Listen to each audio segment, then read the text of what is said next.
నాకు బాగా తెలుసు వాళ్ళు అనుకుంటుండొచ్చు ఎంగిల్ పీస్ రాదని. జర్మన్కు జపాన్కు చైనాకి ఎంగిల్ పీస్ ఏం రాదు నాయన. ప్రపంచాన్ని ఏలుతున్నది చైనా, జపాన్, జర్మనీ. అక్కడ ఇంగ్లీషు రానే రాదు, కనీసం మనం ఏబిసిడీలన్నా రాయగలుగుతున్నాం. మరి ఇవాళ ప్రపంచాన్ని శాసిస్తారు ఇంగ్లీష్ మాట్లాడే అమెరికా. చైనా సప్లైస్ ఆపితే ఒక గంట కూడా బతకలేదు, ఒక 1 అవర్ కూడా అమెరికా జీవించలేదు.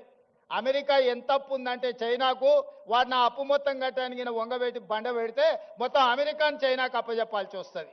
వానికి ఇంగ్లీష్ వచ్చా? జపాన్కి ఇంగ్లీష్ వచ్చా? జర్మన్లో ఉండే ప్రజలకు ఇంగ్లీష్ వచ్చా? మా ఈడ ఉండే యువమిత్రులు కూడా ఇంగ్లీష్ రాదు అనేది ఏం పెట్టుకోకండి, అదేం పెద్ద విషయం కాదు. మనకు మానవత్వం ఉండాలి, మనకు మనసు ఉండాలి. ఇవాళ రాష్ట్రాన్ని నేను పరిపాలిస్తలేనానే మంచిగా 2 ఏళ్ళ నుంచి మీరే చూశారు కదా.